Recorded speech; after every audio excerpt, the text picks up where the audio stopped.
దేవుని స్తోత్రం. హల్లెలూయా.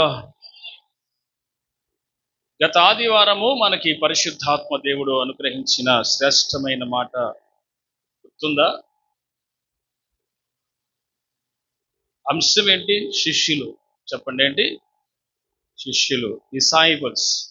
ఒకసారి మనం మత్తయి సువార్త 28వ అధ్యాయము 18, 19, 20 వాక్యాలు ఒకసారి మనం ధ్యానం చేసుకొని ఒకసారి చదువుకొని ఆ మీదట ఈనాటి మరి యొక్క పార్ట్ 2, శిష్యుల్లోనే పార్ట్ 2 అంశాన్ని మనం ధ్యానం చేద్దాం.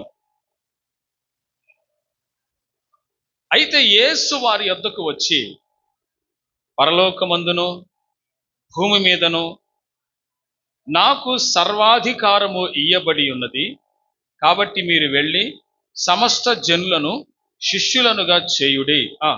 తండ్రి యొక్కయు కుమారుని యొక్కయు పరిశుద్ధాత్మ యొక్కయు నామములోనికి వారికి బాప్తిస్మం ఇచ్చుచు. చాలు చాలు. ఇక్కడ మీరు చూడండి, పోయినసారి విశ్వాసి ఏ స్థాయికి రావాలని దేవుడు మాట్లాడాడు? శిష్యుని స్థాయికి. శిష్యుడి స్థాయి ఎంత సమర్పణ ఉండాలని చెప్పాను మీకు కొన్ని విషయాలు పాయింట్ వైజ్గా చెప్పాను. మొదటిది ఏంటంట? ఫస్ట్ది ఏంటి? ఆదివారం చెప్పాను కదా, మొట్టమొదటిగా సత్యమందు నిలవాలి. రెండోది ఏం చెప్పాను? శిష్యుడు బోధకుని వలె ఉండాలి. మూడోది ఏం చెప్పాను? సైనికుని వలె ఉండాలి. నాలుగోది తండ్రిని, తల్లిని, భార్యను, పిల్లల్ని, అన్నదమ్ములను, అక్క చెల్లెలను తన ప్రాణము సహా ద్వేషించిన వాడు ఎవరట? శిష్యుడవుతాడు. ఎవరు శిష్యులు అంటే తన సిలువని మోసుకుంటూ దేవుని గురించిన సువార్త చెప్పేవాడు ఎవరంట? శిష్యుడు అవుతాడు. ఆ తర్వాత బహుగా ఫలిస్తే శిష్యులు అవుతారు. మనం బహుగా ఫలించడం వల్ల తండ్రి మహిమపరచబడతాడు. తండ్రి మహిమపరచబడితే మనం యేసుకు శిష్యులు అవుతాం. ఇదంతా పరసంబంధమైనది, దైవ సంబంధమైనది, ఆత్మ సంబంధమైనది. ఇప్పుడు ఇవన్నీ కూడా మనం అనుసరిస్తేనే యేసుకు శిష్యులం అవుతాం. యేసుకు శిష్యులం అవ్వాలి అంటే మనలో నేను ఒక పాయింట్ చెప్పాను. అదేంటయ్యా అంటే లూకా 14వ అధ్యాయం 25, 26 వాక్యాలు మనం చదువుకున్నాం. ఏంటది? ఎవడైనా నా యొద్దకు వచ్చి తన తండ్రిని, తల్లిని, భార్యను, పిల్లలను, అన్నదమ్ములను, అక్క చెల్లెలను తన ప్రాణము సహా ద్వేషింపకుంటే వాడు నా శిష్యుడు కానేరడు. ఇక్కడే చాలా మంది శిష్యరికంలోకి వచ్చిన వారు కూడా రాలిపోయేది. ఆ స్థాయికి వచ్చి ఆ స్థాయికి రాగలిగి ఉండి ప్రయత్నం చేసిన ప్రతివాడు ఇలాంటివన్నీ విడిచిపెట్టే అనుభవంలోకి రావాలా? ఇది ఎట్లా సాధ్యం అన్నట్టు. మరి మత్తయి సువార్త 28లోనేమో మనం చదివినప్పుడు సమస్త జనులు శిష్యులు అవ్వాలి అంటే ఎలాంటి సమర్పణ కలిగిన వాడు శిష్యుడవుతాడు? ఇవన్నీ విసర్జించాలి, ద్వేషించాలి, వాటన్నిటిని నాకు వద్దు అనుకునే సమర్పణ రావాలంట ఒక్కొక్క విశ్వాసికి. ఆమేన్. ఇప్పుడు విశ్వాసులైనటువంటి వారు సువార్త ప్రకటించాలి, ఆ రైట్ అంతవరకు ఉంది. బట్ ఆత్మీయంగా ఎదిగి ఆ స్థాయికి, శిష్యుల స్థాయికి ఎదిగి సువార్త ప్రకటించాలి. కానీ బాప్తిసాలు ఇవ్వకూడదు. బాప్తిసాలు ఇచ్చే అధికారం శిష్యులుగా నేను ఎదిగాను కాబట్టి అన్నప్పుడు ఆ శిష్యులుగా ఎదిగిన వాడు పిలుపులో ఉండి అభిషేకించబడి దేవుని సేవకి పిలుపు ఉండి అభిషేకించబడి ఆ సేవకుడి దగ్గర నలగొట్టబడి కొన్ని దినాలు, కొన్ని సంవత్సరాలు నేర్చుకున్న తర్వాత కొన్ని 2-3 రకాల అభిషేకాలు ఉంటాయి. అవన్నీ అయిన తర్వాత అప్పుడు నువ్వు బాప్తిస్మం ఇవ్వడానికి అధికారం ఉంటుంది నీకు. హల్లెలూయా. ఇక్కడ ఈ స్థాయికి రావడానికి సేవకుని దేవుడు ఎంత ప్రయారిటీ, ఆయన ఎంత జాగ్రత్తగా ఆయన చూస్ చేసుకున్నాడు తన వారిని శిష్యులుగా ఉండటానికి. హల్లెలూయా. ఇప్పుడు మీరు విశ్వాసుల శిష్యుల అనంటే మీరు దేవుని యొక్క సువార్త కొంతమందికైనా, ఒక స్త్రీకైనా, ఒక పురుషుడికైనా నీకు అందినటువంటి, నీకు వచ్చినటువంటి మాటలు చెప్పి వారిని దేవుని తట్టు తిప్పే స్థాయికి నువ్వు రావాలి. అదే శిష్యరికం అంటే, అదే శిష్యునిగా ఎదగటం అంటే. నువ్వు కొంతైనా వాక్యం తెలుసుకోవాలి. దేవుని కొరకు అనేకుల్ని సంపాదించే వ్యక్తిగా నువ్వు మారాలి. దేవుని స్తోత్రం. సంఘము కేవలం విని వెళ్ళిపోయేది కాదు. సంఘము ఖచ్చితంగా దేవుని సువార్తను ప్రకటించేదై ఉండాలి. దేవుని స్తోత్రం. సో నేను మీకు ఆదివారం చెప్పిన ఆ శ్రేష్టమైన శిష్యులు అనే పార్ట్ 1 తర్వాత పార్ట్ 2 చెప్తున్నాను. అందులోది జాగ్రత్తగా వినండి. ఇది 3-4 వారాలు కొనసాగుతుందని చెప్పాను నేను మీకు ముందుగానే. ఎందుకంటే ఒక విషయాన్ని ఏదో చెప్పి వదిలేస్తే నేర్చుకోవట్లేదు. దాన్ని నేర్చుకొని ఇలాగా నీ దగ్గరకు ఒక అంజురాలు వచ్చింది, ఎవరో వచ్చారు దేవుని బిడ్డ, ఒక యవనస్తురాలు వచ్చారు, నీకులో నువ్వు శిష్యుడిగా తయారై ఉంటే 4 మాటలు యేసు ప్రభు నమ్ముకొని చెప్పటానికి నువ్వు రెడీగా లేకపోతే ఎలాగా? మరి దేవుని సేవ అంటే, సిలువ మోయటం అంటే, వెంబడించటం అంటే ఏంటి మనం చేస్తుంది? చర్చికి వచ్చి వెళ్ళిపోవటం కాదండి. దేవుని యొక్క సువార్తను సంఘము 10 మందికి చెప్పేటట్టు ఉండాలి. నేను ప్రకటిస్తున్నాను, నేను మీకే కాదు బయట ప్రకటిస్తున్నాను, బయట చాలా మంది అనుజనులకు చెప్తున్నాను, మీరు చెప్పాలి. వాళ్ళు కొంతమంది వ్యతిరేకించే వాళ్ళు ఉన్నారు, కొంతమంది తిట్టే వాళ్ళు ఉన్నారు. చాలా జాగ్రత్తగా ఈ దినాల్లో ప్రకటించాలి. మీరు కూడా అంతే.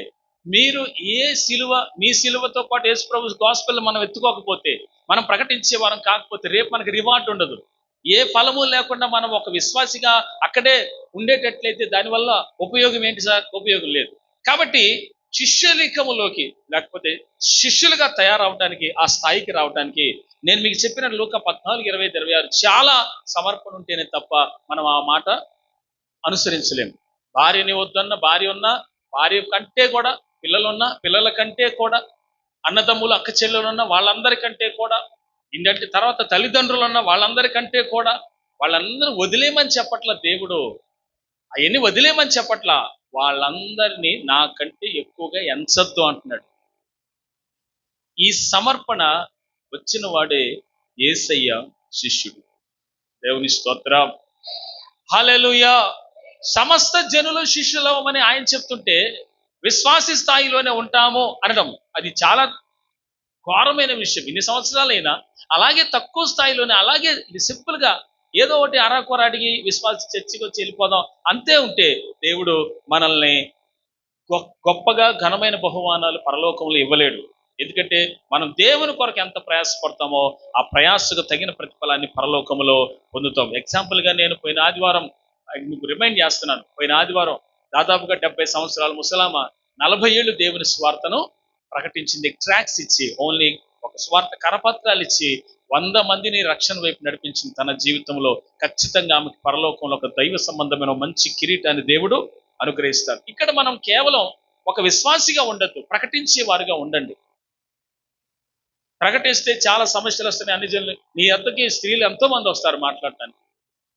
కనీసం నీ మీద నింద మోపకుండా దేవుడు నువ్వెవరికి చెప్పలేదు కానీ అనకుండా కనీసం ప్రకటించాలిగా. నమ్మినా నమ్మకపోయిన అవతలెత్తి తర్వాత సంగతి, ముందు ప్రకటించాలిగా. ప్రకటించే వారే మౌనంగా ఉంటే అలా. స్త్రీలు చాలా మంది ఫ్రెండ్స్ ఉంటారు. అలా ప్రాబ్లం లేకుండా అన్ని జనులు కూడా ఫ్రెండ్స్ ఉండవచ్చు. మీకు ఒకవేళ ఉంటే ఉన్నారేమో, వాళ్ళకి కూడా చెప్పాలిగా ప్రేమతో. వాళ్ళు అంగీకరించరు, కానీ ఏదో ఒక టైం చూసుకొని నువ్వు ఏదో ఒక ఇరుక్కొని అన్ని జనులకు నేను సువార్త చెప్పాలి అనేది దైవ చిత్తం, దైవ సంకల్పం. ఎందుకంటే నా మందిరం సమస్త అన్య జనులకు ప్రార్థనా మందిరం అన్నాడు ఆయన. హల్లెలూయా. సరే, ఇది కంటెంట్. ఇప్పుడు దేవుని కొరకు శిష్యులుగా ఉండాలి అంటే, సమస్త జనులు దేవుడు శిష్యులుగా చేయమన్నాడంటే ఆ శిష్యత్వపు స్థాయి ఎంత గొప్పది, ఆ స్థాయికి ఏ సమర్పణ ఉంటే వస్తారు అనే మాటలు కొన్ని మనం ధ్యానం చేసాం. ఇప్పుడైతే మరి కొన్ని మాటలు ధ్యానం చేద్దాం. శిష్యరికంలో ఉండాల్సిన ప్రాముఖ్యమైనటువంటి లక్షణాలు పార్ట్ 2లో మత్తయి సువార్త మనం అందరం కూడా మరొకసారి చదువుదాం. పరిశుద్ధ గ్రంథం నుంచి మాథ్యూ చాప్టర్ 4 వర్స్ 18, 19, 20, 21, 22 త్వరగా చదవండి. మత్తయి సువార్త మరి 4వ అధ్యాయం 18 నుంచి చదువుదాం.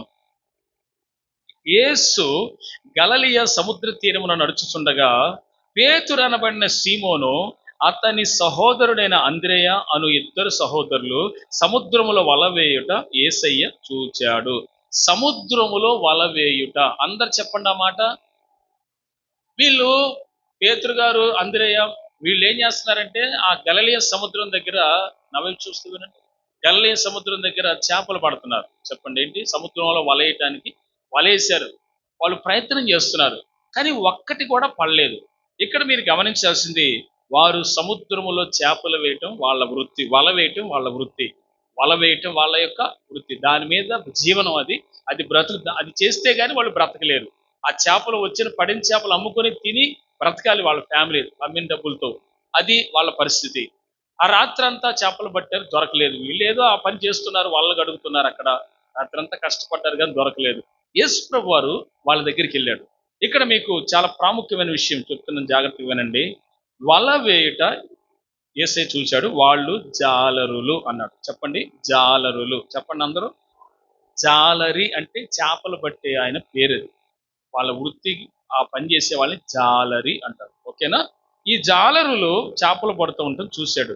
19వ వాక్యం, ఆయన నా వెంబడి రండి, నేను మిమ్మును మనుషులను పట్టు జాలరులుగా చేతునని వారితో చెప్పాను. హల్లెలూయా. మీరు నా వెంట రండి. అప్పటికి యేసుప్రభు దగ్గర ఒక్కరు కూడా శిష్యులు లేరు. ఇక అప్పుడే ప్రారంభం. హల్లెలూయా. వారిలో పేతురు, అంద్రేయ సహోదరుడు, వీళ్ళందరూ కూడా చేపలు పట్టడానికి వలేసి అక్కడ ఉన్నారు. వీళ్ళ దగ్గరికి వెళ్ళి యేసుప్రభు చెప్తున్న మాట ఏంటంటే, మిమ్మల్ని నేను మనుషులను పట్టే జాలరులుగా చేస్తానన్నారు. చెప్పండి ఏంటంట? అంటే చేపలు పట్టడం వేరు, మనుషులను పట్టడం వేరు. దేవుని స్తోత్రం. చేపల్ని చాలా ఎరవేసి ఈజీగా పట్టవచ్చేమో, ఒక రోజు లేట్ అయినా రెండో రోజు కన్ఫామ్ గా దొరుకుతాయేమో, రెండో రోజు కాకపోతే మూడో రోజు అన్నా దొరుకుతాయేమో, కానీ ఈ చేపలు అస్సలు దొరకవు. ఇవి చాలా డేంజరస్ అన్నమాట. కానీ దేవుడు చాలా అద్భుతంగా వారితో చెప్తున్నాడు, నేను మిమ్మల్ని మనుషులను పట్టే జాలరులుగా చేస్తానన్నాడు. మనుషులు అంత త్వరగా చిక్కుతారా అనేది నా ప్రశ్న. దేవుని స్తోత్రం. మరి దేవుడేమో ఈ పేతురు గారిని దేవుని సేవ కొరకు, అంద్రే గారిని దేవుని సేవ కొరకు ఏర్పరచుకుని ఆయన తలంచిన వాడై మిమ్మల్ని మనుషులు పట్టే వాళ్ళగా చేస్తారంటున్నాడు. చేపలు ఈజీగా పడచ్చేమో కానీ మనుషులు అంత ఈజీగా పడరు. కానీ ఆ దేవుడు, మన ప్రభువును, రక్షకుడైన యేసయ్య ఆ శిష్యులుగా వాళ్ళని ఎన్నుకొని వారికి ఆ బాధ్యత అప్పగించడానికి ఆయన ఇష్టపడ్డాడు. హల్లెలూయా. ఆయన ఇష్టపడ్డాడు. వీళ్ళు నిజంగా మనుషులను పట్టే సత్తా, ఆ టాలెంట్ వీళ్ళకి దేవుడే ఇచ్చి నేర్పాలి. మనుషుల్ని ఎలా పట్టాలో తెలియదు. వీళ్ళకి ఈత శాస్త్రం కూడా తెలిసే ఉంటుంది. హల్లెలూయా. వీళ్ళకి ఈత శాస్త్రం కూడా తెలిసే ఉంటుంది. ఎందుకంటే సముద్రం మధ్యలో దోణి మునిగిపోతే ఈత కొట్టుకొని ఒడ్డుకి వచ్చేసి అలవాటుగా ఉండదు. అవునా? అంటే వీళ్ళ స్థాయిలో వీళ్ళకి ఏదో లోకపరమైన టాలెంట్ ఉండొచ్చు, కానీ ఆత్మల రక్షణ జరగాలి అంటే పరిశుద్ధాత్ముడితో నింపబడి ఉండాలి. దేవుని స్తోత్రం చెప్పండి. ఆత్మల రక్షణ అంత ఈజీగా జరగదు. ఒకడు నోటి మాట వలన సువార్త ప్రకటించినంత మాత్రాన కాదు, గాని అతడు పరిశుద్ధాత్మతో నింపబడి చెప్పిన మాట అతని హృదయంలో అవతల వ్యక్తిలో నాటబడుతుంది.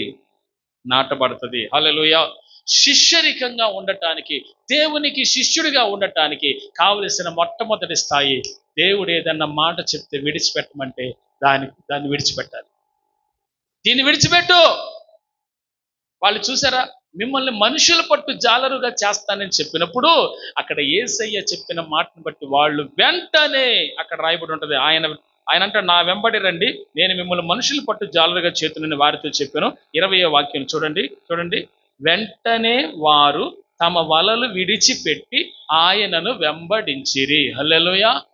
విత్ ఇన్ నో టైం, అసలు సమయమే లేదు. వెంటనే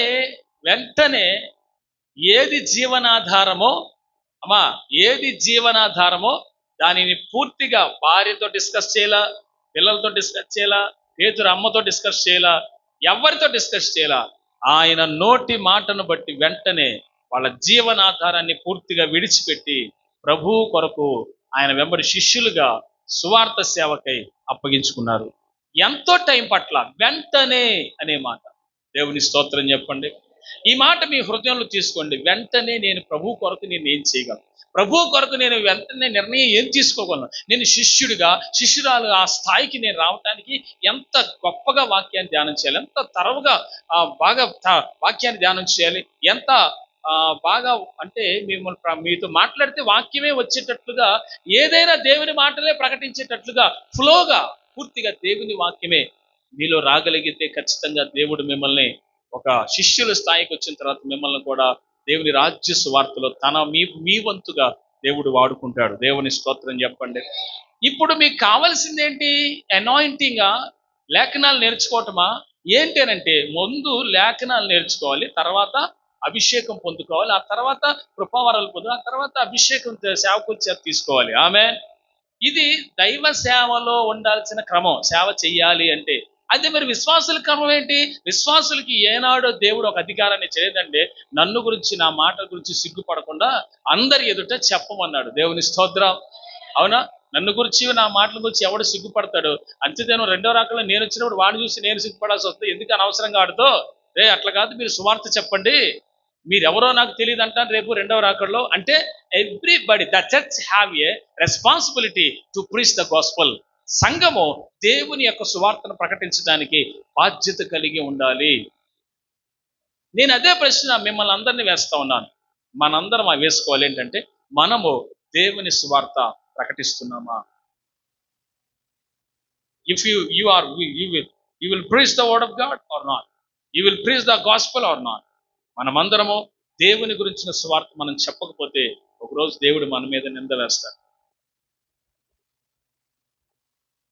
ఎస్, వాక్యంలో ఉన్న, దైవ వాక్యంలో ఉన్న దేవుని యొక్క సత్యము మనం ఒక్కరినైనా ఇద్దరినైనా నీ లైఫ్లో 10 మందిని నీ వల్ల చేతనేద దేవుని తట్టు తిప్పగలరు. ఆమె నేను చెప్పాను, ఎవ్రీబడి హ్యావ్ ఏ రెస్పాన్సిబిలిటీ. ఆమె నేను చెప్పండి అందరూ. కాబట్టి శిష్యుడి యొక్క స్థాయి ఏంటి అంటే, దేవుడు ఎవరినైతే శిష్యుడిగా ఎన్నుకొని పిలిచాడో వాళ్ళు ఖచ్చితంగా ఎదగాలి, వాక్యంలో ప్రార్థనలో సహవాసంలో ఎదగాలి. ఆమె ఇక్కడ ఏంటంటే నా వెంబడి రండి అన్నాడు. That is the important thing. ఆ వాక్యంలో వెంటనే ఒకటి ఇంపార్టెంట్, నా వెంబడి అనేది ఇంపార్టెంట్. శిష్యులుగా మనుషులను బట్టే జాలరులుగా చేస్తాననేది 3వ మాట. ఈ 3 వాటిలో చాలా ఇంపార్టెంట్. ఏంటది? వెంటనే వారు తమ యొక్క వలలో విడిచిపెట్టారు. నా వెంబడి రండి అనేది ఇంపార్టెంట్ మాట. తర్వాత ఏంటి? మనుషులను పట్టు జాలరులుగా చేస్తాను అనేది. ఈ 3 మాటలు ఆ వాక్యంలో చాలా ప్రాముఖ్యమైనవి. దేవుని స్తోత్రం చెప్పండి. హల్లెలూయా. ఇప్పుడు మీకేంటి ఉపయోగం? 4 పప్పు నుండి డబ్బాలు పెట్టి నేను ప్రార్థన చేస్తే తీసుకుని వెళ్ళిపోవడానికి ఆశపడతారు, ఆరాటపడతారు. మానవులు విశ్వాసాలు అట్టగా అయిపోయారు ఈ మధ్య. ఎస్ అమ్మ, నేను ఒక 10 రోజులు ప్రత్యేకంగా ఉపవాసం ప్రార్థన చేశానంటే ఎంత ఇగరీదని నేను వద్దంట్లా, ప్రార్థన చేయించుకోవద్దంట్లా, తీసుకెళ్ళద్దంట. దృష్టి ఎట్లా ఉంటుంది కానీ వాటి మీద ఇంట్రెస్ట్ ఉంటుంది కానీ వాక్యం మీద ఉంటుంది. ఒక సమర్పణ నీలోకి రావాలని దేవుడు మీతో మాట్లాడుతున్నాడు. నేను మాట్లాడట్లా. ఈ అంశం నాకు ఇచ్చింది నా సొంత జ్ఞానం కాదు, దేవుడికి ప్రార్థన చేసి నేను పొందుకొని చెప్తున్న మాటలు. హల్లెలూయా. రైట్. ఇప్పుడు మీకు విషయం అర్థమైంది అనుకుంటాను. ఏంటంట? వెంటనే వెంబడి వెళ్ళటం, దేవుని వెంబడి వెళ్ళటం, తర్వాత మనుషులు పట్టు జాలరులుగా చేయబడతాం. ఆమె ఇది ఎవరికి? కేవలం అపోస్తులకు మాత్రమే అని మీరు అనుకోకూడదు, తప్పు. హల్లెలూయా. నేనేమంటానంటే ఎస్, వాళ్ళు పిలువబడిన వాళ్ళే, దేవుని చేత ఎన్నిక చేయబడిన వాళ్ళే. అపోస్తులని పేరు పెట్టి 12 మందిని ఏర్పరచుకున్నాడు దేవుడు. వారి ద్వారా ప్రపంచం మొత్తం సువార్త ప్రకటించాలి. దేవుని ఎన్నిక, దేవుని ఉద్దేశం, దేవుని ప్రణాళిక. ఆమేన్. బట్ 28లో ఏమంటున్నాడు? సమస్త జనులు కూడా ఏ రేంజ్కి రావాలా? శిష్యత్వానికి, శిష్యరికంలో ఉన్న స్థాయికి రావాలి. అంటే వీరు కూడా దేవుని యొక్క సువార్తను ప్రకటిస్తే మీరందరూ కూడా శిష్యులే. ఆమేన్. మీరందరూ కూడా శిష్యులు అవుతారు. హల్లెలూయా, హల్లెలూయా. రైట్. మరొక చర్చ చూద్దాం. మార్కు సువార్త 10వ అధ్యాయంని ఒకసారి ధ్యానం చేద్దాం. మార్కు సువార్త 10వ అధ్యాయం 28 నుంచి 30 వరకు. ఆగండి. ఏమంటున్నారంటే పేతురు యేసయ్యతో, అంటే వాళ్ళ సమస్తము ఏంటి?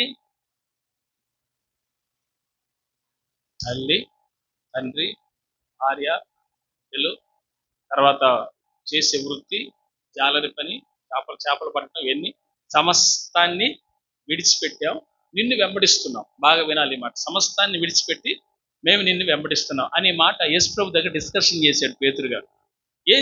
యేసయ్య ఏం చెప్పారు? చదవండి.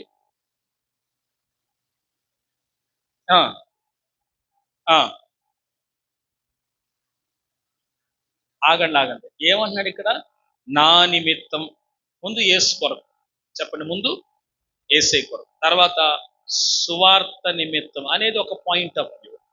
అంటే యేసు ప్రభు కోసం సువార్త, ఆయన ఏదైతే చెప్పాడో అది సువార్త. ఆ సువార్తను పట్టుకోవాలి.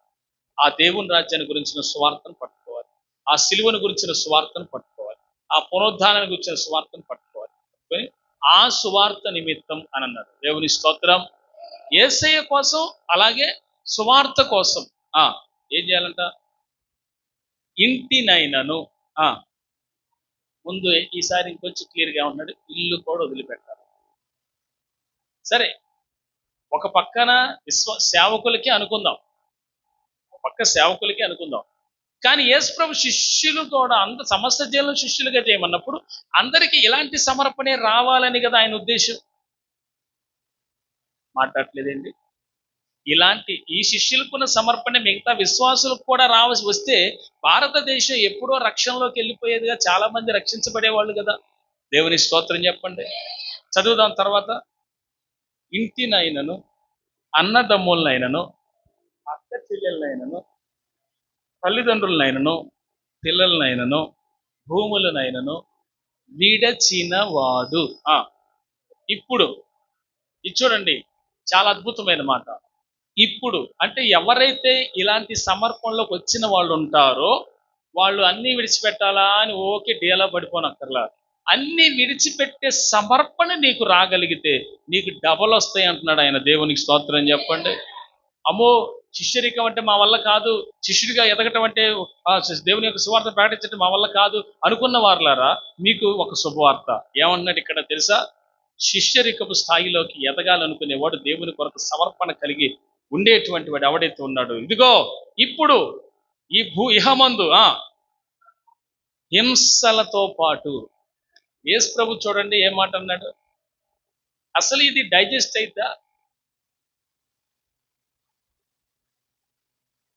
ఈనాడు సంఘాల్లో ఏం బోధిస్తున్నారు సార్ అంటే 4 కథలు, ఓ లైన్ వాక్యం, కొంచెం ఎట్టగట్ట ఈడ్చుకొచ్చి ఆడుతున్నట్టు ఎట్ట పట్టదు ఆ సందా పాట దాకా లాగి, ఆ లాగిన తర్వాత సందా పాట పాడి చక్కగా ఎన్ని పోగేసుకుని ఆమెననేసి ఆత్మల్ని మండించకుండా, శిష్యులుగా చేయకుండానే మందిరాల్లో నుంచి మండకుండా బయటికి ఆరిపోయిన దీపాలని వెళ్ళిపోతున్నారు. వారు ఆరిపోయిన వారు, వారి వల్ల ఎవరికి వెలుగు ఉండదు. కానీ మీరైతే వెలిగించబడాలని, మీరైతే ప్రకాశించాలని దేవుని ఉద్దేశమై ఉన్నది. దేవుని స్తోత్రం చెప్పండి. హల్లెలూయా. ఇహమందు హింసలతో పాటు. యేసు ప్రభు వారు చూడండి ఎంత మంచి మాట చెప్పాడు. ఏందయ్యా హింసించబట్ట మంచి మాట్లాడతామండి. ఆ హింస ఎవరి కోసం? సువార్త కోసం, యేసు కోసం. హల్లెలూయా. ఇవన్నీ వస్తాయి. కానీ ఈ రోజుల్లో లగ్జరీ సేవ అయిపోయిందిగా. హింస ఎవరు పడుతున్నారు? ఏడో గ్రామాల్లో సేవకులు ఎక్కడెక్కడైతే ఉన్నారో పాపం ఆ సేవకులను పట్టుకొని కొట్టే పనిలో ఉన్నారు, తిట్టే పనిలో ఉన్నారు, ఏదో రకంగా పాడు చేసే పనిలో ఉన్నారు. సంఘాల సేవకుల్ని ఇబ్బందులు పెట్టే పనిలో ఉన్నారు. కార్పొరేట్ సేవకుల జోలికి పోవటానికి వాళ్ళకి సెట్ అవ్వట్లేదు. వీళ్ళరా వాళ్ళ వల్ల కావట్లేదు. ఈనాడు సేవ ఎట్లయిపోయిందంటే ఒక కొన్ని చోట్ల ఉన్న సంఘాల్లో ఉన్నటువంటి వారందరినీ చిన్న చిన్న పాస్టర్లు సంఘాలు కట్టుకుంటే ఒక ఆయన సిటీలో వచ్చి పెట్టేస్తే ఇంకేముంది, ఈ జనం మొత్తం కూడా అందుకు వెళ్ళిపోవటం, ఈ ఆత్మలన్నీ నాయనని ఆయన చూపించుకోవటం. ఒక్కరోజు కూడా ఒక వ్యక్తికి డైరెక్ట్గా వెళ్ళి స్వార్థ చెప్పి రక్షణలోకి నడిపించిన వాళ్ళు కాదు. పెద్ద పెద్ద సంఘాలు సిటీలో ఉన్నాయని ఆయన ఒక్కడే వెళ్ళాడండి? ఆయన ఒక్కడే వెళ్ళి సంపాదించాడా? కాదు కదా. ఈ గొర్రెలన్నిటికీ అట్రాక్షన్ కావాలి. అట్రాక్షన్ ఉంటే వెళ్తాయి.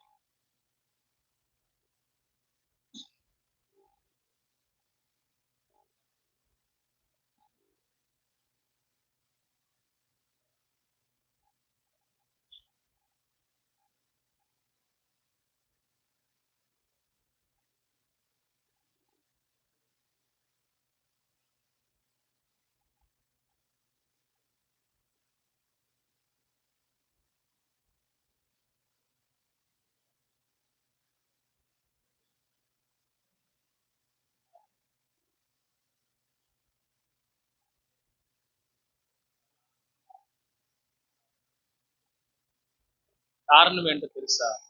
ఈ గొర్రెకి ఒక చర్చ్, ఒక స్టాండర్డ్నెస్ లో ఉంది. కారణం ఆకర్షించుకున్నాను.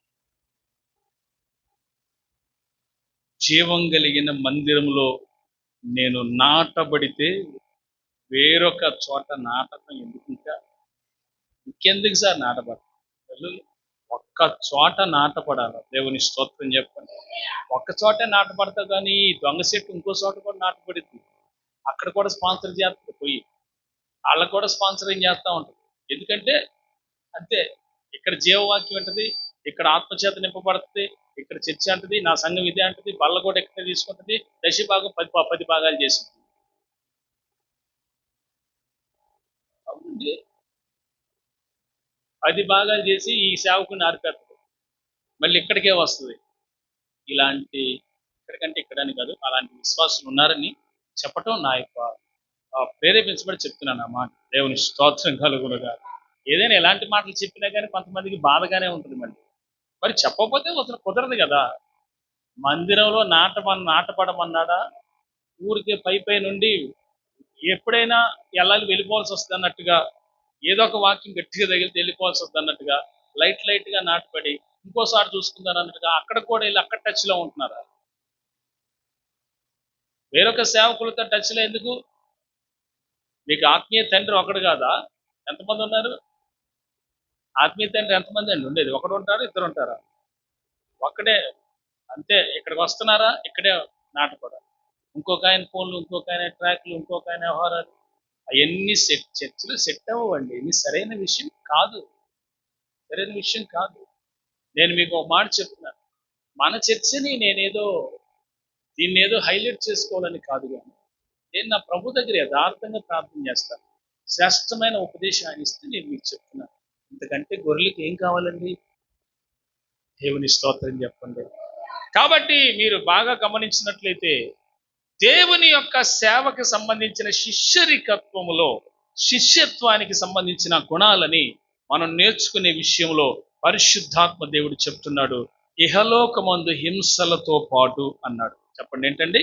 హింసలతో పాటు అంటే అవి కూడా ఉంటాయి.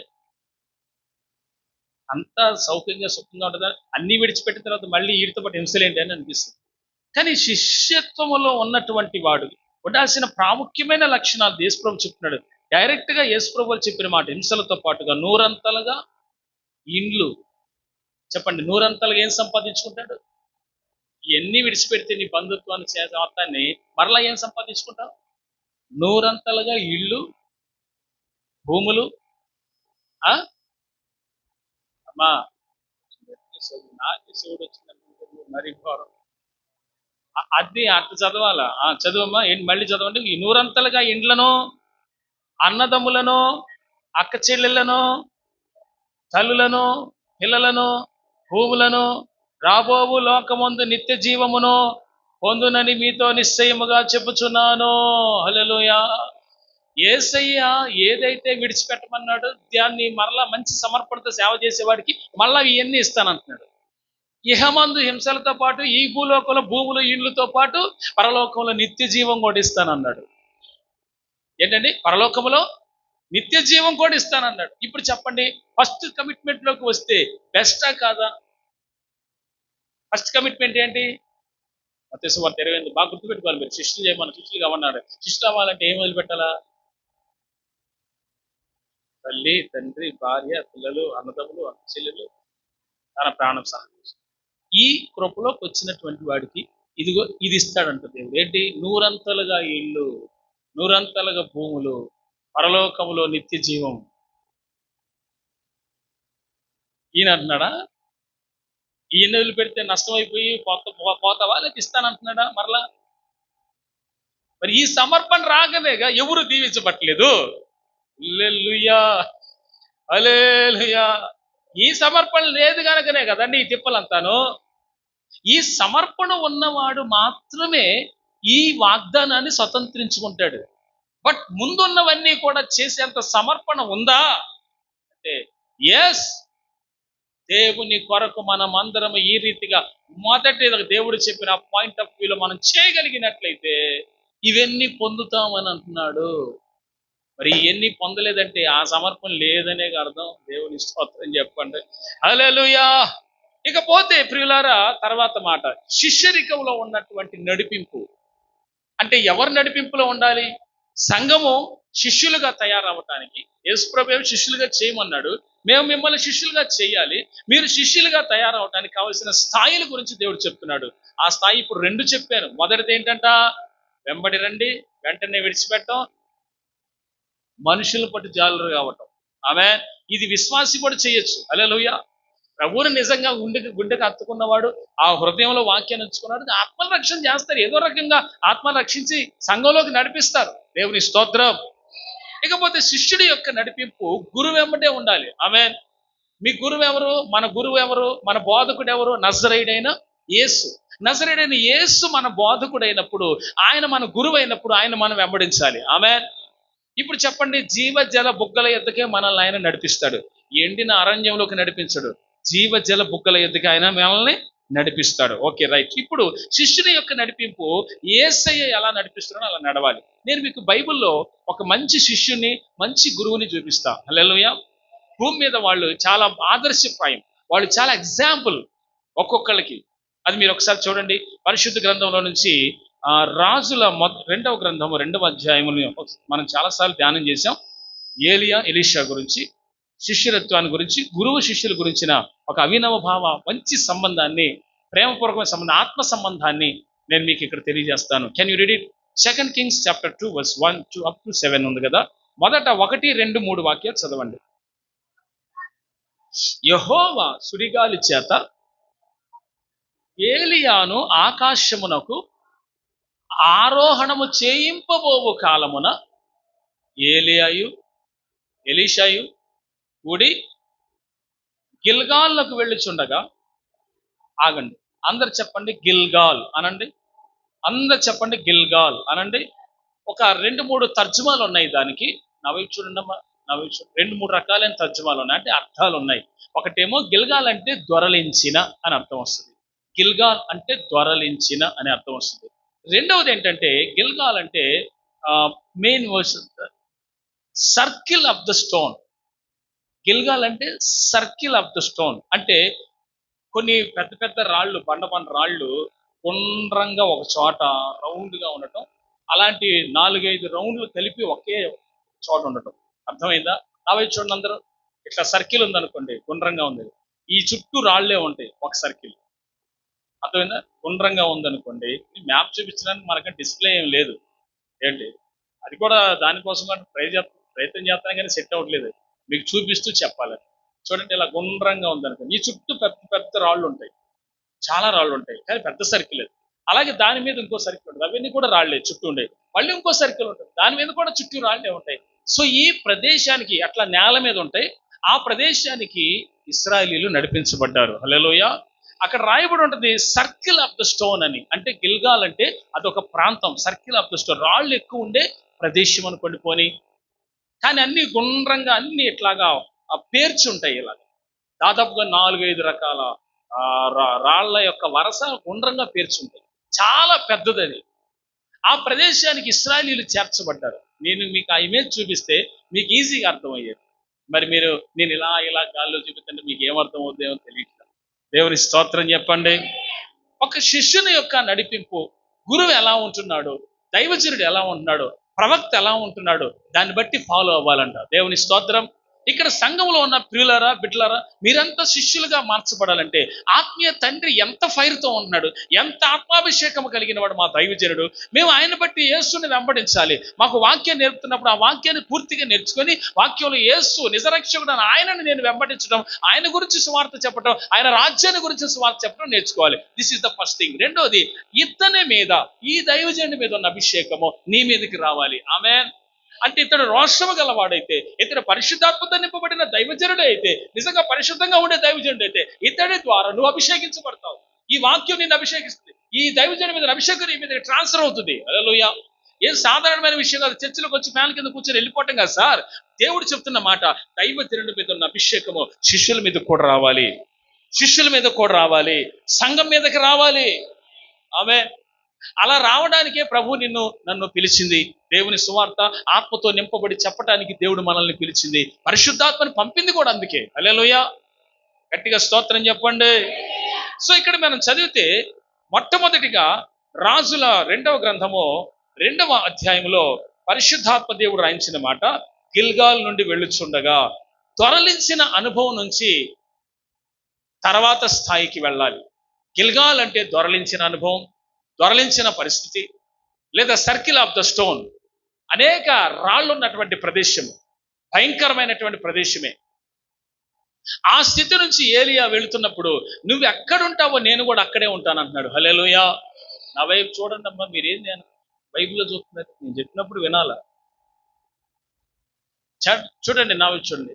మీ అందరికీ శిష్యత్వం గురించి, దాని గురించిన విలువలు మీకు అర్థం కావాలనే ఈ బాధ అంతా. అందుకే ఏలియా ఎలీషాని గురించి వాళ్ళ మధ్య ఉన్న ఆత్మ సంబంధమైన రిలేషన్, ఏలియాని ఎలీషా ఎంతగా వెంబడించాడో దాని గురించినటువంటి వివరణ నేను మీకు తెలియజేస్తున్నాను. అది ఎలా చూడండి. ఏలి అంటున్నాడు, నేను గిల్గాల్ నుంచి బయలుదేరి వెళ్తున్నాను, దేవుడు నన్ను బేతేలికి వెళ్ళమన్నాడు అని అన్నాడు. చెప్పండి, ఎక్కడికి వెళ్ళమన్నాడు? బేతేలికి వెళ్ళమన్నాడు. ఈ బేతేలు అనగా దేవుని మందిరం, వర్షిప్ సెంటర్ లేదా ఆరాధన స్థలం, దేవుని మందిరం. అంటే ఇక్కడ ఎలీషా అంటాడు, నువ్వు ఎక్కడికి వెళ్ళినా నేను నీతో పాటే వస్తా అంటాడు. చెప్పండి, ఏమంటున్నాడు ఎలీషా? ఏమంటాడు చెప్పాలమ్మా మీరందరూ?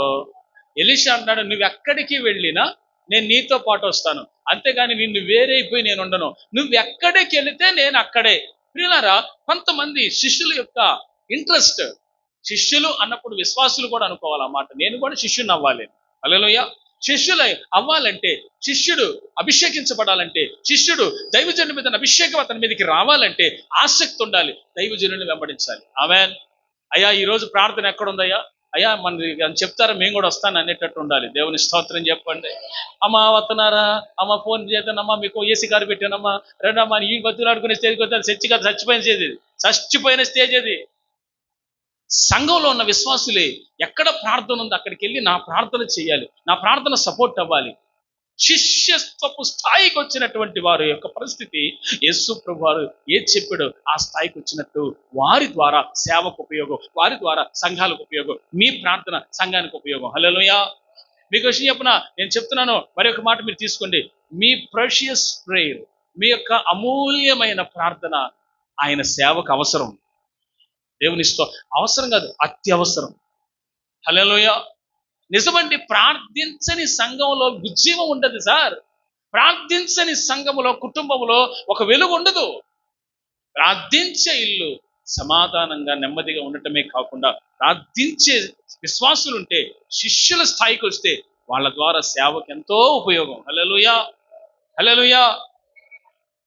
అయితే ఇక్కడ మీరు గమనిస్తే, ఆ స్థాయికి గనక రాగలిగినట్లయితే విశ్వాసులు, మీ ప్రార్థన వేరొక చోట కూడా అది మండించే దీపమై, ప్రకాశించే దీపమై, తద్వారా అక్కడ ఉన్న ప్రాంతంలో ఉన్న వాళ్ళు రక్షించబడటానికి నీ ప్రార్థన దోహదపడుతుంది, నీ ప్రార్థన సహాయపడుతుంది. హల్లెలూయా. నువ్వు అనుకోవచ్చు, నా ప్రార్థన ఏం బలం ఉంది లేని. కాదు, యేసు నామములో నువ్వు కన్నీటితో చేసిన ప్రతి ప్రార్థనకి దానికి విలువ ఉంది. దేవుడు దానికి వెలకట్టలేనంత విలువైనది ఆ ప్రార్థన. Most precious prayer. హల్లెలూయా. చాలా విలువైనది నీ ప్రార్థన. దేనికి? ఆయన స్వార్థకు, ఆయన పరిచర్యకి నీ ప్రార్థన బలమైనదే ఉంటుంది. ఆమేన్. హల్లెలూయా. సరే, ఇక్కడ ఈయన ఏలియా గారిని వెంబడించే విషయంలో ఈ దైవజనుడి మీద ఉన్న అభిషేకం నా మీదకి రావాలి, ఈయన మీద ఉన్న అభిషేకం నా మీదకి దిగి వస్తేనే నేను దైవజనుడిగా ఉండాలి. ఒక ఆశ, ఒక తలంపు ఉంది ఇతనిలో. ఇదే డిజైర్ సంఘములో ఉన్న విశ్వాసులు కూడా, మా దైవజనుడు వాక్యంలో ఎంత పర్ఫెక్ట్ గా బోధిస్తున్నాడో నేను కూడా అంత నేర్చుకోవాలి వాక్యాన్ని. I want to learn the scripture. నేను వాక్యాన్ని నేర్చుకోవాలి, వాక్యాన్ని నేర్చుకొని నేను ఫలించాలి. ఆమేన్. వాక్యాన్ని నేర్చుకొని నేను ఫలించాలి. వాక్యం నీలో ఉంటే నువ్వే ఫలిస్తావు. నువ్వు శిష్యురాలు అయిపోతావు. నాలాగా మైకులు పట్టుకొని వాక్యం చెప్పి, అభిషేకించి, బల్లారాధన ఇచ్చి, బాప్తిసాలు ఇచ్చి, ఇంకా సువార్త చెప్పి, ఇంకా అనేక రకాల పనులు నేను చేసేది ఆ స్థాయికి రావటం కాదు. నేను చెప్పేది అది కాదు. విశ్వాసులే శిష్యులు అవుతాం. ఆమె ఆ స్థాయి ఏంటి? వాక్యాన్ని నేర్చుకొని ప్రభువుని గురించి ప్రకటించడం. ఆమె హల్లెలూయా. దాని గురించి మనం చేయాలి. మీరు ఆ స్థాయికి రావాలి. ఇక్కడ ఎలీషాకు ఒకటే ఆలోచన ఏంటంటే, ఈ దైవజనుడి మీద ఉన్న అభిషేకం నా మీదకి వస్తే తప్ప నేను ఆయన్ని విడిచిపెట్టను. ఈ దైవజనుడి మీద ఉన్న అభిషేకం ఏంటి అని ఆలోచిస్తే, ఈయన మీద ఉన్న అభిషేకం ఏంటి అని ఆలోచిస్తే, పిల్లరా, రెండంతల అభిషేకం ఎలీషా పొందింది. ఎందుకు ఇంత ఆరాటం? విడిచిపెట్టిపోవచ్చుగా. తర్వాత చూడండి ఎక్కడికి వచ్చారు, చూడండి అక్కడి నుంచి తెలుకోమని. కనుక నువ్వు దయచేసి ఇక్కడ ఉండమని ఎలీషాతో. ఎలీషా ఏమంటున్నాడు? యెహోవా జీవముతోడు, నీ జీవముతోడు నేను నిన్ను విడువనని చెప్పగా వారిద్దరు బేతేలునకు ప్రయాణం చేసి, దేవుని స్తోత్రం చెప్పండి. ఏమంటాడు? నేను నిన్ను విడువను. ఆమేన్. అంటే దైవజనుణ్ణి విశ్వాసులు దైవజనుణ్ణి విడిచిపెట్టకుండా అభిషేకం కొరకు, లేక దేవుని వాక్యం కొరకు, లేక దేవుని స్వార్థ ప్రకటించడం కొరకు, నేర్చుకోవడం కొరకు వెంబడించాలి. అన్న ఈరోజు ఎక్కడుంది ప్రార్థన? అన్న ఈ వాక్యం అర్థం కావట్లేదు, నేర్పించండి. అన్న ఈ వాక్యంలో ఉన్న మర్మం ఏంటి నాకు అర్థం కాలేదు. అన్న పరమగీతం అర్థం కాలేదు. అన్న రెవల్యూషన్ అర్థం కాలేదు. పలానా చోట ఈ వాక్యం నాకు అర్థం కావట్లేదు. అడిగిన స్త్రీలు ఎంతమంది, పురుషులు ఎంతమంది? ఎందుకో తెలుసా? ఇది మా డ్యూటీ కాదు అని మొట్టమొదట పెద్ద బండేసుకుంటున్నారు హృదయంలో అందరూ. ఇది ఆయన్నదే, అందరు కలిసి నా మీద నెత్తి మీద వేశారు. కాబట్టి విషయం ఏంటంటే, నేను అలా చేయదలుచుకోలేదు. నా ప్రభు ఏం చెప్పాడు అది చేస్తే, మత్తయి సువార్త 28 ప్రకారం మీరందరూ శిష్యులు అవ్వాలి. ప్రకటించేవారు అవ్వద్దా? బైబిల్ పట్టుకొని అసలు ఖాళీ ట్యాన్ ఉంటేగా పంపించి పెట్టి బయటకు రావడానికి యాడ్ ఉంటుంది సార్ అసలు. మరేమో యేసు ప్రభు ఏమో పరిశుద్ధ గ్రంథంలో రాయించాడు, కీర్తన గ్రంథంలో స్వార్థ ప్రకటించే స్త్రీలు మహా సైన్యమై ఉన్నారు, గొప్ప సైన్యమై ఉన్నారు. ఏది సైన్యం? ఏదండి సైన్యం? మిగతా సైనికులంతా తేరి పోయి మీరు వచ్చారనుకోండి, మిగతా సైనికులంతా తేరి మీరైనా వెళ్ళాలి వాక్యం కోసమనో పోనీ ప్రార్థన విజ్ఞాపనం చేసుకోవడం కోసమో ఏదో సమర్పణతో వచ్చారు. సరే, మీ ప్రార్థన ఉపయోగపడుతుంది దేవుని సేవకు. హల్లెలూయా. మీ ప్రార్థన ఉపయోగపడుతుంది కంపల్సరీగా, 100% మీ ప్రార్థన సేవకు ఉపయోగపడుతుంది. ఓకేనా? మరి మిగతా సైనికులేరి? వాళ్ళు సైనికులు ఆదివారం మాత్రమే. ఆ సైనికులు ఆదివారమే సోల్జర్స్ అయ్యి వస్తారు. వాళ్ళు ఆదివారం నేర్చుకునేది ఏముండదు. ఈ విస్తారంగా ఈ బుధవారం ఉపవాస ప్రార్థనప్పుడే మీరు నేర్చుకునేది. ఇక్కడ దేవుడు ఒకటే చెప్తున్నాడు, ఆశతో వెంబడిస్తున్న ఎలీషాలాగా మారండి. ఆశతో వెంబడిస్తున్న ఎలీషాలాగా మారండి. దేని కొరకయ్యా? మాకు అభిషేకం ఏందండి అయ్యగారు అని అంటావా? ఎస్. అలాగే ఉంటే అలాగే ఉండిపోతావా? ఎందుకు ఉండిపోవాలి అలాగా? ఒక సువార్థికురాలిగా మారు. నేను కొంతమందిని చూశాను, కొత్తగా అప్పటికప్పుడు తయారైపోతుంటే వీళ్ళు ఎవరు అని చూస్తే చోటు వాళ్ళకి అసలు నోటి మాటే స్వార్థ చెప్పటమే రాదు. తెల్లసీర ఒకటి కడితే సరిపోయిందా? నిజమండి, తెల్లసీర ఒకటి సరిపోయింది. నేను చాలా మంది చూశాను. ఏందమ్మా అంటే దాని ఆ ట్రాక్ లో ఉండదు, ఆ కరపత్రంలో ఉండదు, చదవటం రాదండి. సరే, నీ చదవటం రాదు తల్లి, నీకు ఆత్మలో నడిపింపు ఉంది, వెళ్తున్నావు, మంచిదేమో, నీకు వందనాలు. మరి నువ్వు అసలు ప్రకటించకపోతే 4 ముక్కలని చెప్తే అవతల వాళ్ళకి నీకంటే ఘోరంగా ఉన్నారు అనుకో, అవతల వాళ్ళకి మరి నువ్వేం చెబుతావు? మరి అవతల వాళ్ళు చదువు రాదు, నువ్వు పేపర్ ఎత్త ఉపయోగం ఏంది? మరి నువ్వు చెప్పాలిగా. హల్లెలూయా. ఏంటో దేవుడు పోయిన ఆదివారం నుంచి మిమ్మల్ని అందరినీ శిష్యులుగా చెయ్యాలని ఆయన తాపత్రయం ఎక్కువైపోతుంది ఆయనకి. దేవుని స్తోత్రం చెప్పండి. హల్లెలూయా. మీ అందరికీ చదువు వచ్చు, మీరంతా వాక్యం చదివేవాళ్ళే. కానీ శిష్యరికపు స్థాయికి వచ్చారా? ఈ రోజు నేను మిమ్మల్ని సూటిగా అడుగుతున్న, దయచేసి మీరంతా రోజు కొత్త నిబంధనే కానీ పాత నిబంధనే కానీ బాగా చదవండి. దయచేసి చదవండి. హల్లెలూయా. హల్లెలూయా. ఆశతో ఉన్నవాడికి అభిషేకం అండి, పట్టుదల ఉన్నవాడికి అభిషేకము. ఇక్కడ అదే రాయబడి ఉంది. నేను బేతేలుకి వెళ్తున్నానంటే, వద్దు నాన్న నువ్వు ఇక్కడే ఉండంటే, యెహోవా జీవము తోడు, నేను నిన్ను వెంబడిస్తాను. గురువు గారిని శిష్యుడు వెంబడించడం అంటే అది. అన్నా నేను నీతో పాటు వస్తానన్నా. అమ్మ పొద్దులో కార్లు ఖాళీ లేదురా, ఆటోలో కూడా ఖాళీ లేదురా. అన్న బస్సుకు వస్తానన్నా అనేవాళ్ళు లేదు. ఆటోలో కూడా లేదా? సర్లే అన్న మీరు వెళ్ళిపోండి, ఇంటికాడ ఉంటారు. ఇంటికి వెళ్ళిపోవటం ఇష్టం, సుఖపడటం ఇష్టం, సౌకర్యవంతంగా ఉండటం ఇష్టం. ఎందుకంటే సిలువ భుజాన్ని ఎత్తుకోవాలి వీళ్ళు, దీపావతలు పడేశారు మహాతల్లులు మహానుభావులు. ఏంటి సార్ ఈ బాధ? యేసు ప్రభు బాధ ఇది. హల్లెలూయా. ఏంటి యేసు ప్రభు బాధ? తోడు సిలువను ఎత్తుకుంటారా నాయన అంటే, శిష్యులు అవ్వండిరా నాయన అంటే తీసి అవతల పడేశారు సిలువను. సిలువ ఎప్పుడైతే నీ భుజం మీద నుంచి పోయిందో, ఇక నువ్వు దేవుని వెంటబెట్టవుతావు. హల్లెలూయా. ఆత్మ చెప్పుచున్న సంగతులు చెవి గలవాడు వినుగాక. ఆమేన్. ఇక్కడ మీరు గమనించండి, ఇదే ప్రాంతం బేతేల్ అనగా దేవుని మందిరం, లేకపోతే దేవుని ఆరాధించే స్థలం. హల్లెలూయా. ఆ స్థలానికి వెళ్ళాడు ఆయనతో పాటు. అక్కడ కూడా ఏలి అంటున్నాడు, నేను ఇక్కడి నుంచి ఎరుకోకు వెళ్ళాలనుకుంటున్నాను, నువ్వు ఇక్కడ నిలిచిపో అంటే, నేను నిలవ నీతో పాటు అవుతాను. ఈ బేతేల్ దగ్గర ఈయనకి శిష్యులు ఉన్నారు. ఎవరికి? ఏలియా గారికి. చదవండి ఆ మాట. బేతేలులో ఉన్న ప్రవక్తల శిష్యులు అని రాయబడి ఉంది. బేతేలులో ఉన్న, ఆగండి, బేతేలులో ఉన్న, మళ్ళీ చెప్పండి, దాని మీనింగ్ అర్థమైందా? తెలుగులోనే ఉంది. బేతేలులో ఉన్న ప్రవక్తల శిష్యులు అంటే ఆల్రెడీ బేతేలులో కొంతమంది ప్రవక్తలు ఉన్నారు. బేతేలులో ఉన్న ప్రవక్తల యొక్క శిష్యులు కొంతమంది ఉన్నారు. బేతేలులో ఆల్రెడీ కొంతమంది ఏలియా ఎలీషా కాక ఇంకొంతమంది ప్రవక్తలు ఉన్నారని దాని భావం. ప్రవక్తల శిష్యులు వాళ్ళు ఏలియా శిష్యులు కావచ్చు, ఇంకొంతమంది ఎవరైనా వాళ్ళ శిష్యులు అయి ఉండొచ్చు. బట్ అక్కడ ఆ రోజుల్లో ఆ కాలములో ఏలియా పరలోకానికి ఎత్తబడతాడు అన్న విషయం ఆ బేతేలులో ఉన్న ప్రవక్తల శిష్యులకి తెలిసిందంట. హల్లెలూయా. బేతేలులో ఉన్న ప్రవక్తల శిష్యులకి ఏం తెలిసింది? ఏలియా పరమునకు వెళ్ళే రోజు దగ్గర పడింది, నీకు తెలుసా, రేపు ఈ పాటికి వెళ్ళిపోతాడు పరలోకానికి, నీకు తెలుసా అన్నట్టు మాట్లాడుతున్నారు. ఇక నేనేమంటానంటే, ఎలీషా అంటాడు, అక్కడ అన్నమాట, ఎలీషా అంటాడు, నాకు తెలుసు, ఊరుకోండి, నాకు తెలుసు అంటే ఏం తెలుసు ఎలీషాకి? ఈ దైవజనుడు పరలోకానికి వెళ్తున్నాడు, ఈయన మీద అభిషేకం కోసం నేను వెళ్ళాలి. నేను అంటాను, అక్కడి నుంచి ఎరికోకు వచ్చాను. ఎరికోలో కూడా యేసు ప్రభుకి ఏలియా గారికి శిష్యులు కొంతమంది ఉన్నారు, ప్రవక్తల శిష్యులు ఉన్నారు. వాళ్ళు కూడా ఇదే మాట అన్నారు, నీ నీ గురువు ఈ రోజు పరలోకానికి వెళ్తాడు, అది నీకు తెలుసా? మీరు ఊరుకుంటే నాకు తెలుసు అని అంటారు. వీళ్ళరా అక్కడి నుంచి ఎరికో నుంచి యోర్దానికి వస్తారు. యోర్దానికి వెళ్ళేటప్పుడు ఇలా కమ్మలు ఇట్లా భుజం మీద ఉన్నది ఇలా తీసి దాన్ని పడుతున్నప్పుడు అది చీలి అవతల ఒడ్డుకి వెళ్ళిపోతారు. అవతల ఒడ్డుకి ఇద్దరు వెళ్ళిపోయింది, ఒడ్డులో ఉన్నటువంటి శిష్యులు కూడా చూశారు. నేను ఒక్క మాట మిమ్మల్ని అడగాలనుకుంటున్నాను. వెంబడిస్తుంది బేతేల్లో కొంతమంది ప్రవక్తల శిష్యులు ఉన్నారు, అవునా? ఎరికోలో కొంతమంది ప్రవక్తల శిష్యులు ఉన్నారు. ఏలియా ఇలా పరలోకానికి వెళ్తున్నాడని తెలిసినప్పుడు ఈ అభిషేకం కోసం వాళ్ళు ఎందుకు ప్రయత్నించలా? This is my question. వాళ్ళు ఎందుకు ప్రయత్నించలా? వాళ్ళు కూడా ఎలీషాలాగా వెంబడించి ఈ దైవజనుడి మీద అభిషేకం నాకు కావాలని వాళ్ళు ఎందుకు కోరుకోలేదు?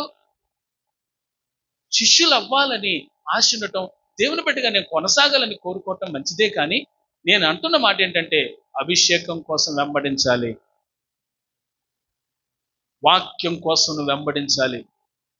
నా ధైర్యం ఏంటో తెలుసా? దేవుడే స్థాపించింది ఆయన. 24 సంవత్సరాలు అవుతుంది.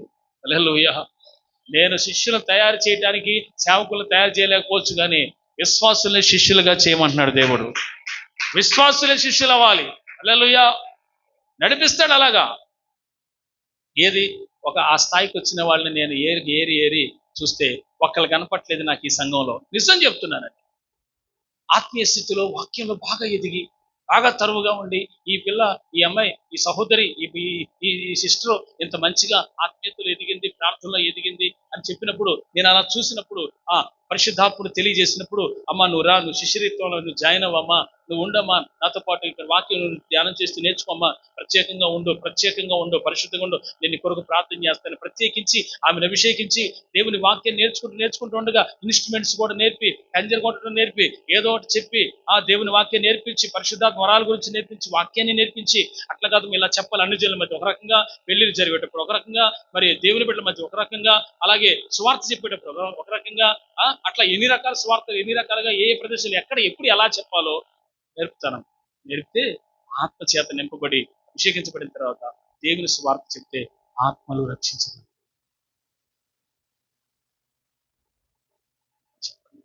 మీ వల్ల దేవునికి ఈ ప్రశ్న ఒక దైవజనుడు అడిగితే, మీలో ఇలాంటి బాధ వస్తే దేవుడు కార్యం చేస్తాడు. అసలు ఏం చెల్లించకపోతే ఆత్మకార్యం మీలో జరగనట్టే. ఆ బాధ వస్తే, ఆ బాధ నీలోకి వచ్చేస్తే, నిజంగా నేను నా తను ఏం చేశాను, నా కొరకు సిలువలో ప్రాణం పెట్టి, ఆయన రక్తాన్ని ఖర్చు ప్రాణం పెట్టి, ఆయన కొన్ని వేల గాయాలు అనుభవించాడు కదా, నా కోసం ప్రాణం, ప్రతి పాపాన్ని నాకు ఉచితంగా క్షమించాడు కదా. ఆయన స్వార్థ నేను ఎందుకు చెప్పలేకపోతాను, ఎందుకు నేను చేయలేకపోతాను, ఎందుకు నేను వాక్యించాలి, ఎందుకు నేను ప్రార్థించి, ఎందుకు వరాలు పొందలేకపోతాను, ఎందుకు నేను ఎదగలేక, ఎందుకు నేను దేవుని చిత్తాన్ని నెరవేర్చలేకపోతాను, ఎందుకు అభిషేకాన్ని పొందలేకపోతున్నా? కారణం, I don't have a time. నాకు సమయం లేదు. చెప్పే స్త్రీలు నేర్చుకోవద్దు, ఆశ ఉండదు, నేర్చుకో. శిష్యులుగా ఉండాలి అంటే అయ్యా దైవజనులు కూడా వినాలి. శిష్యులుగా ఉండాలి అంటే ఈ దైవజనుని వెంబడించటమే కాదు, ప్రాముఖ్యంగా అభిషేకాన్ని కోరుకోవాలి. You should want to anointing to preach the gospel anywhere. ఎక్కడికి వెళ్ళిన సువార్త ప్రకటించిన కార్యం జరుగుతుంది అభిషేకం పొందుకుంటే. దానికోసం కొంచెం టైం కేటాయించాలండి. ప్రత్యేకమైన స్త్రీగా కనపడుతుంది, కొంచెం బాగానే ఉంది ఆత్మీయ ఎదుగుతున్నప్పుడు రాతల్లి అని చెప్పి కూర్చోబెట్టి ఆ పొన్నరంలో కూడా చెప్పాను. ఆ స్థాయికి వచ్చిన వాళ్ళు ఇద్దరు ఉన్నారు అక్కడ. ఆ ఇద్దరు ఉపయోగపడ్డామా చేయండిరమ్మా అంటే లేదు, ఉపయోగపడరు దేవునికి. నేను ఒకటే చెప్తాను, అందరిని శిష్యులుగా చేయమన్న మాట వాస్తవం కదా. మరి మీరు అవ్వకుండా అలాగే ఉంటే మీకు దేవుని రాజ్యంలో బహుమానం ఉంటుందా? ఆత్మలో ఒక్కరినైనా టర్న్ చేసావా? దేవుని చర్చికి నడిపించావా? లేదుగా. ఏం ఫలం ఉంది నీకు? ఇంకా పరలోకంలో ఇక్కడే తెలుస్తుందిగా నీకు ఏ రివార్డ్ లేదని. ఒక్కరినైనా చెప్పొద్దా? దేవుని స్తోత్రం చెప్పండి. హల్లెలూయా. ఏంటి సార్ మన పరిచర్య? పరిశుద్ధాత్మ దేవుడు ఈరోజు నీతో సూటిగా మాట్లాడుతున్నాడు. ప్రవక్తల శిష్యులు ఉన్నారట, వాళ్ళు కేవలం చూస్తున్నారు ఆయన పునరుద్ధానాన్ని అవతల ఒడ్డు నుండి. బట్ అలాంటి అనాయింటింగ్ నాకు కావాలి అని కోరుకోవట్లేదు. ప్రవక్తల శిష్యులు చాలా మంది ఉన్నారు ఆ రోజులు. మరి ఎందుకు కోరుకోవట్లేదు? వాళ్ళకి అవసరం లేదు సార్. బువ్వ బ్యాచ్ మొత్తం, చిన్నిపోతు బ్యాచ్, బ్లెస్సింగ్ కోసం, రోగాలు స్వస్థత విడుదల ఆరోగ్యం కోసం. ఇవన్నీ యేసు ప్రభువులు ఉంటే వస్తాయండి. నువ్వు ఎదుగుతూ ఉంటే అవే నీ అమ్మడిస్తాయి నిన్ను. హల్లెలూయా. అవే నీకు వస్తాయి. నువ్వు ఎదుగుతుంటే ఇవన్నీ జరుగుతుంటాయి. హల్లెలూయా. దాని గురించి కాదు నేను అనేది. అనాయింటింగ్, ఏ సపరేట్ అనాయింటింగ్. విశ్వాసి శిష్యుడి స్థాయికి రావటానికి మీరు ప్రత్యేకమైన సమయాన్ని దేవుని కొరకు కేటాయించాలి. You should spend with God. నువ్వు దేవునితో ఖచ్చితంగా గడపగలిగితే, ప్రార్థించగలిగితే, then God will use you. దేవుడు నిన్ను వాడుకుంటాడు. ఎప్పుడు? ఆ స్థాయికి నువ్వు రావటానికి సమయం ఇచ్చి.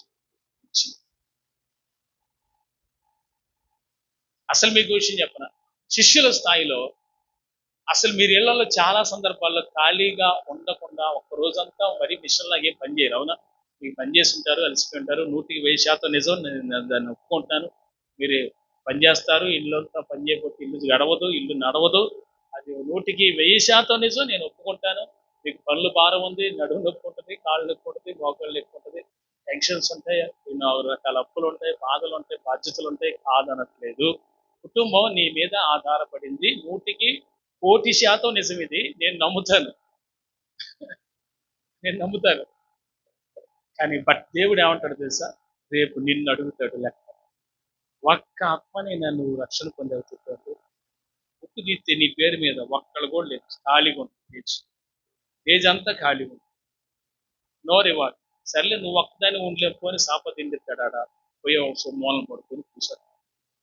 ఏసయ్యా దూరంగా ఉంటాడు ఆయన. ఎక్కడో సింహాసనం కూర్చొని నువ్వు ఎవడో 20, 30, 40, 50 కిలోమీటర్ల దూరంలో ఉంటావు. దూరం నుంచి సినిమా అంత 50 కిలోమీటర్ల దూరం నుంచి సింహాసనం వేస్తుంది. ఆయన వేస్తుంది. ఎందుకంటే అయిపోతుంది. యేసు ప్రభుతో పాటు పక్కన సంచరించి భక్తి చేయాలి కదా. హల్లెలూయా. అట్లా రేవండి. యేసు ప్రభుతో పాటు సంచరించే భక్తి చేయండి. ఆమె ఆ స్థాయిలో ఉండండి. ఆమె ప్రభు మిమ్మల్ని దీవించాలని కోరుతున్నాను. ఆమె ఎస్, ప్రభు మనందరినీ దీవించును గాక, ఆ రీతిగా నడిపించును గాక. ఓకే, ఇక్కడ మీరు గమనించండి. యోర్దాను నదికి వెళ్ళాడు, అక్కడ పునరుద్ధానం జరిగింది. ఈయన వస్త్రాన్ని చించుకున్నాడు. అక్కడ ఒక మాట అన్నది నేను అద్భుతంగా మనకు ఒకసారి ఫాస్టింగ్ ప్రేయర్లో చెప్పాను. ఏంటది? ఇశ్రాయేలు వారికి నా తండ్రి ఇశ్రాయేలు వారికి రథములు రౌతులు నీవే అనే మాట చాలా అద్భుతమైన మాట. పోయిన బుధవారం, అంతకుముందు బుధవారం చెప్పాను. అంతకుముందు బుధవారం అద్భుతమైన మాట. ఇశ్రాయేలు దేశానికి ఆత్మీయ తండ్రి అయిన ఏలియా వెళ్ళిపోతుంటే ఆ వస్త్రం చించేసుకున్న, అయ్యా నువ్వు వెళ్ళిపోతే అలాగా. ఏంటయ్యా ఆయన తప్పనంటే అనాయింటింగ్ కోసం. హల్లెలూయా. ఇంత ఆతురత, ఇంత అభిషేకం కావాలనే కోరిక, ఆ పట్టుదల ఏంటి సార్? మిగతా వాళ్ళకి ఎందుకు లేదు? ఎందుకు లేదంటే వాళ్ళు చెప్పాలని, చెయ్యాలని వాళ్ళకి 100% ఉంటుంది, కానీ ముందుకు రావటానికి స్టెప్ వేయరు. 1000% ఉంటుంది చెయ్యాలని, అది చేయరు. ఈరోజు ప్రభు మిమ్మల్ని అడుగుతుంది ఒకటే, మీరు ఏలియా ఎలీషా గురు శిష్యుల సంబంధం ఎట్లా ఉందో చూడండి. ఎలా వెంబడించాడు ఎలీషా, అలా మీరు కూడా మీకున్న ఆత్మీయ తండ్రిని సేవకుని మీరు అంత ఆ రేంజ్లో వెంబడించగలిగితే దైవజనుల మీద ఉన్న అభిషేకం ఇస్రాయిల్ దేవుని పిల్లల మీదకి వస్తుంది. వారు కూడా ఆత్మ సంబంధమైన రోషం కలిగిన వారుగా మార్చబడతారు. దేవుని స్తోత్రం చెప్పండి. అనాయింటింగ్ పనిచేస్తుంది, అభిషేకమే కార్యం చేసేది మిమ్మల్ని. ఆమె గట్టిగా స్తోత్రం చెప్పండి. హల్లెలూయా. 1 కొరింథియన్స్. శిష్యుడు ఏ స్థాయికి రావాలి చూడండి. శిష్యరికంలో ఇప్పటి వరకు నేను మీకు చెప్పాను ఏ స్థాయిలో ఉండాలి, నడిపింపులు ఎలా ఉండాలి, శిష్యుడు ఏం విడిచిపెట్టాలి, పొందాల్సినవి ఏంటి, ఇవన్నీ కూడా చెప్పాను. ఇప్పుడు శిష్యుడు అంటే పరిచర్య చేయాలి. చెప్పండి, శిష్యుడు అంటే ఏం చేయాలి? అంతేగా మరి.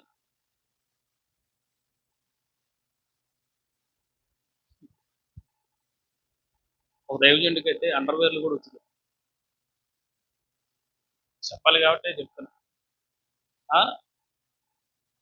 బాత్రూంలో నీళ్లు పెట్టాలి, టవల్ అందిస్తారు. ఇలా ఇయే కాదు, కొంతమంది సేవకులకి నేను కొన్ని రకాలుగా పరిచర్య చేశాను. పరిచర్యలు చేయకుండా దేవుడు ఎవరికండి ఏ పరిచర్య అప్పగించరు సార్. పరిచర్య చేసే స్థాయికి రావాలి. ఏమిటి సార్ పరిచర్య చేయకుండా అదొక స్థాయి అని మీరు అనొచ్చు. పరిశుద్ధాత్మ దేవుడు మీతో చెప్తుంది, పరిచర్య చేయటం కూడా ఒక భాగ్యం. హల్లెలూయా. నిజంగా అది ఆశీర్వాదం. నేను మీకు ఇప్పుడు చెప్పే ఈ మాట పూర్తిగా వివరంగా చెప్తాను. మీరు అర్థం చేసుకుంటే మీకు అవునా ఇట్లుంటుందా అనిపిస్తుంది. Can you read it? 1 Corinthians chapter 16 verse 15 and 16. 1 కొరింథీ 16 అధ్యాయము 15-16 వాక్యాలు. సంఘములో ఉన్న బిడ్డ శిష్యుల స్థాయికి రావటానికి మరి ఆ స్థాయిలో ఇక్కడ ఉండాల్సినటువంటి పరిస్థితి ఏంటంటే, నువ్వు నేర్చుకోవాల్సింది ఏంటి? పరిచర్య కూడా చెయ్యాలి. చెప్పండి, ఏం చేయాలి? పరిచర్య చెయ్యాలి. అందరూ చెప్పండి, పరిచర్య చేయాలి. శిష్యులైన వాళ్ళు పరిచర్య చేయాలి అనండి.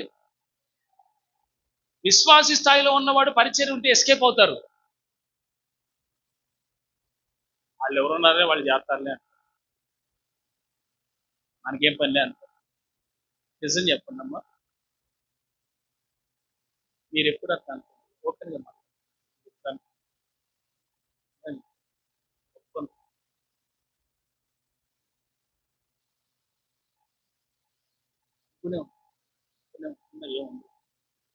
కానీ నేనేమంటానంటే, బైబిల్ గ్రంథంలో పరిశుద్ధులు కొంతమంది ఏం నేర్చుకున్నారు దేవుని యొద్ద నుంచి? వాళ్ళు నేర్చుకున్నది ఏంటో వాళ్ళు అనుసరించారు. అది వాళ్ళకి ఆశీర్వాదమైంది. చదవండి ఆ మాట. స్టెఫెన్ ఇంటి వారు అకయ యొక్క ప్రథమ ఫలమై ఉన్నారు. చాలు, తలపైకి ఎత్తండి అందరూ. హల్లెలూయా. ఓ మంచి స్తోత్రం చెప్పండి.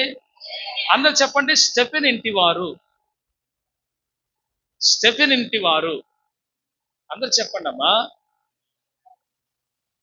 అకయ అనండి. అక్కయ్య కాదు, అకయ అనేది ఒక ఊరు. ఆ ఊర్లో సంఘం ప్రారంభించబడింది.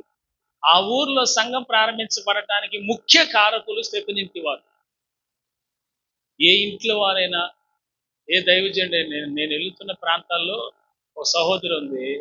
నేను వెళ్ళక ముందే జాషువా గారు, సువన్ రాజు గారు, డేవిడ్ గారు ఎవరు ముగ్గురైనప్పుడు సేవ ప్రారంభించింది పెనుగొండలో. ఉపవాస ప్రార్థన శుక్రవారం సాయంత్రం పూట ఒక పూట అట్లా ముగ్గురు వెళ్ళి ప్రార్థన చేసి జనరల్గా ఊరికి అట్లా చాపేసుకొని ముగ్గురు ప్రార్థన చేసుకొని వచ్చేవాడు. అట్లా అట్లా అట్లా అట్లా ఏమైంది, అక్కడ ప్రార్థన చిన్న సంఘం అయింది. ఇప్పుడు 25 మంది వస్తున్నారు. అక్కడ బల్ల కూడా ఇస్తున్నాం. దేవుని స్తోత్రం చెప్పండి. ఎంత కృప కదా. దేవుని సేవలు కొంతమంది అక్కడ బలపరచబడుతున్నారు. అన్ని జనులు వస్తున్నారు. మెయిన్ ఏంటంటే, కొంతమంది దేవుని నమ్ముకున్న వాళ్ళు ఉన్నారు ఆల్రెడీ, కొంతమంది అన్ని జనులు వస్తున్నారు. అన్ని జనులకి దేవుని సువార్త అందించబడుతుంది. ఆమేన్, హల్లెలూయా. ఇప్పుడు నేను చెప్పబోయే మాట ఏంటంటే, ఆ ఇంటి వారు సహాయపడకపోతే అక్కడ సేవ జరుగుద్దా? ఆమేన్, హల్లెలూయా. ఇప్పుడు మనం అందరం ఒకసారి ఆలోచించాలి. పరిశుద్ధులకు పరిచర్య చేసే కృప దేవుడు మనకి ఇచ్చాడు. మనం చేయగలగాలి. అది ఎట్లా?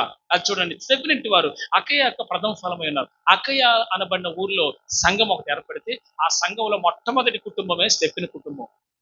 వాళ్ళే ఆ సంఘములో ప్రథమ ఫలం. దాని అర్థం ఏంటి? ప్రథమ ఫలం అంటే సంఘములో మొదటగా చేర్చబడిన వారు. వాళ్ళే ప్రథమ ఫలం, స్టెఫెన్ ఇంటి వారు. వాళ్ళ గురించి చెప్తూ వారు పరిశుద్ధులకు పరిచర్య చేయుటకు తమ్మును తాము అప్పగించుకొని ఉన్నారంట. హల్లెలూయా. వాళ్ళు అసలు శిష్యరిప్పకు స్థాయికి వచ్చినటువంటి వాడి యొక్క పరిచర్య ధర్మం ఏంటంటే, ఇదిగో సేవకులకి పరిచర్య చేస్తున్నారంట, పరిశుద్ధులకి. హల్లెలూయా. పరిశుద్ధులకు పరిచర్య అనండి. ఈ అంశం ఒక రోజు పరిశుద్ధాత్మ ఇస్తే మాట్లాడదాం కానీ, అందులో చెప్పండి, పరిశుద్ధులకి పరిచర్య. హల్లెలూయా. అంటే దైవజనులకు పరిచర్య చేసే స్థాయికి శిష్యుడు ఉండాలి. హల్లెలూయా.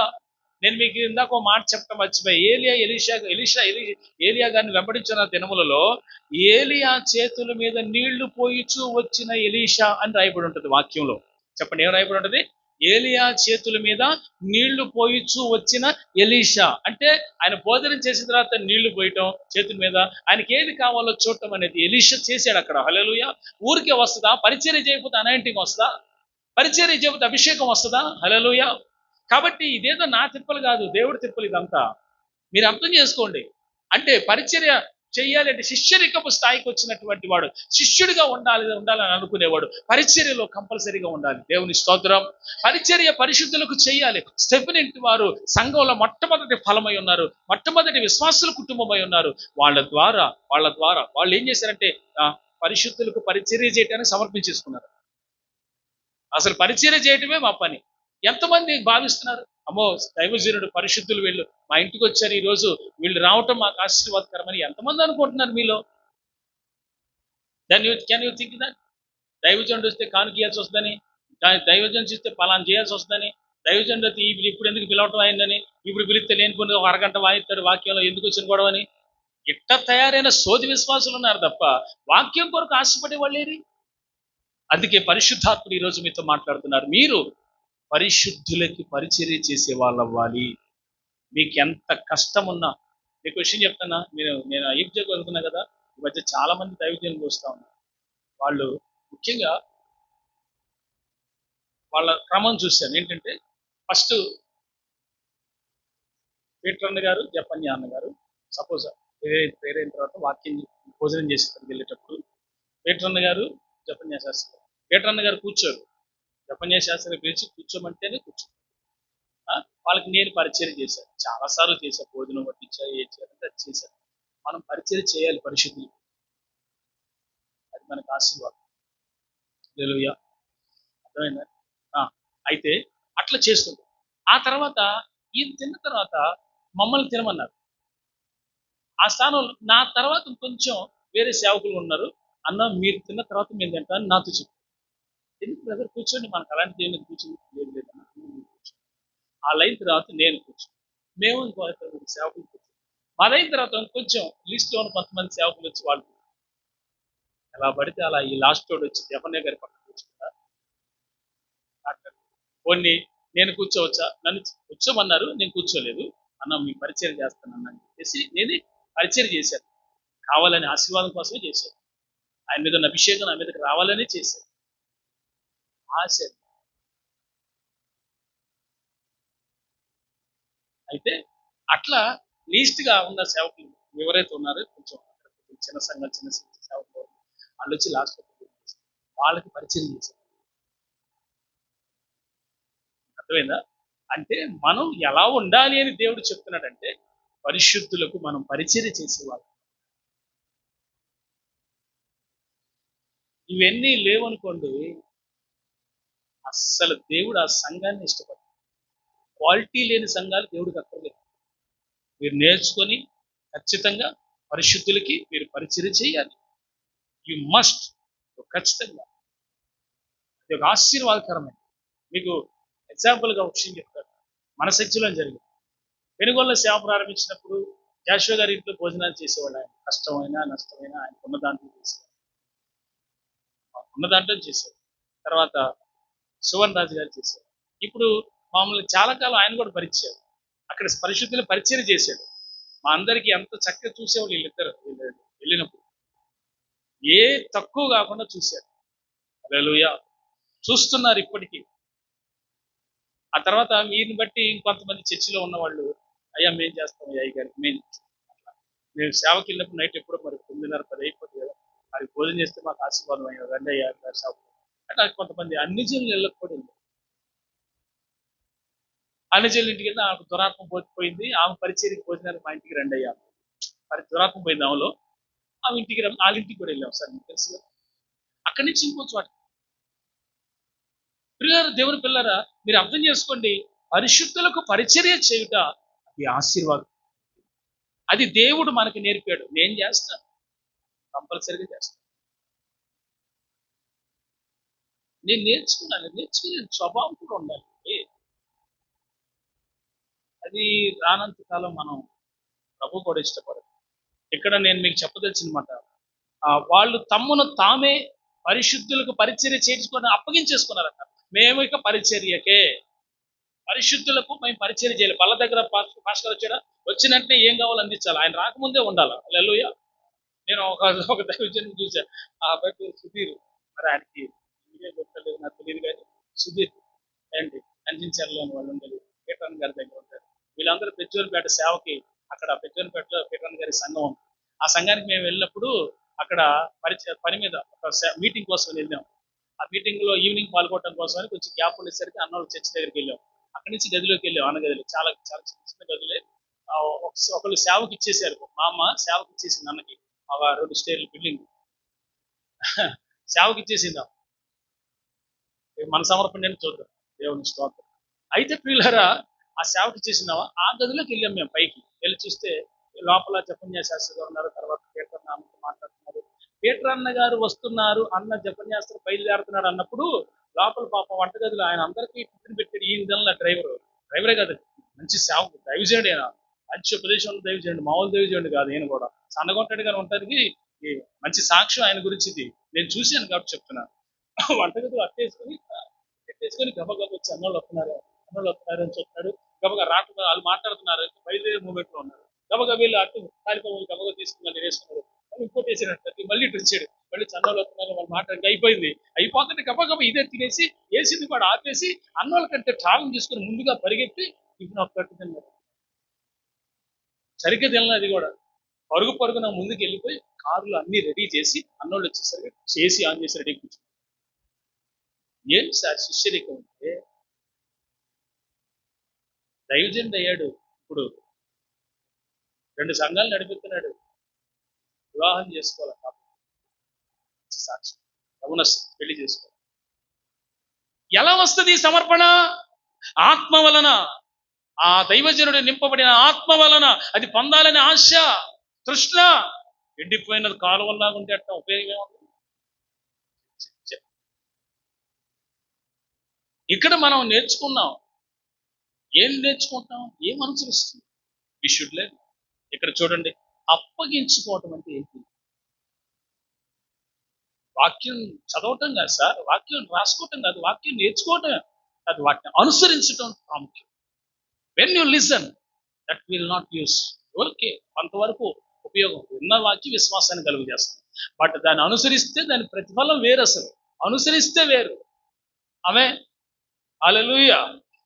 ఇక్కడ చూడండి, కాబట్టి సహోదరులారా, అట్టి వారికి పనిలో సహాయము చేయొచ్చు, ప్రయాసపడుచు ఉండు వారందరికీ మీరు విధేయులై ఉండవలెనని మిమ్మును బతిమాలు కొనుచున్నాను అంటాడు. హల్లెలూయా. ఈ మాట, ఒక్క మాట నేను చెప్పి ఇది ముగించేస్తాను, లాస్ట్ లైన్ వినండి.